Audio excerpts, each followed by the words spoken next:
belə bir şey deyəcəm. Ümumiyyətlə CV zat hamısı boş şeydir. CV boş bir dokumentdir. Əslində CV-ni boş dokument eləyən kəslər bizik.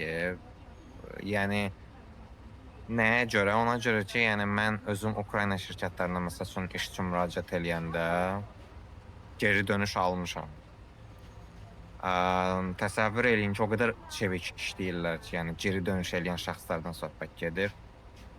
Və intervyu təyin olunur. Özdə hər şey e-maillə. Məsələn, sən e-maillə danışmaq istəyirsənsə, onlar o istəyi də qəbul eləyirlər. Maillə danışırsan, intervyu müəyyənləşdirirsən, Google Meet-dir, Zoom-dur, gedirsən intervyuya, 2 gündən sonra cavab verirlər. Amma bizdə çox az şirkətlər onu eləyir. Yəni bir-birimizi aldatmayaq. Azərbaycanda hansı sistem var? Biz onu çox gözəl bilirik. Hər birimiz bilirik. Biz hamımız bu sistemin içindəyik. Hamımız birmənalı olaraq və nədənsə bir-birimizi aldatmaqla məşğul oluruq.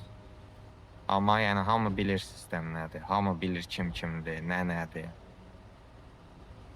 Kimsə desə ki, məsələn, mənə buradakı tanışlıq söhbəti ölüb, 10 il bundan əvvələ qalıb, get işinlə məşğul ola. O hələ də var, davam da eləyir. HR-ların əksəriyyətində vecinə deyil. Sən neynəmsən falan. Nəysə, HR, müdür, yəni müdiriyyətdən də asılıdır belə baxanda. Hər nəysə. Bilmirəm bu millətin, ölkənin axırı necə olacaq, amma yəni xeyri yoxdur.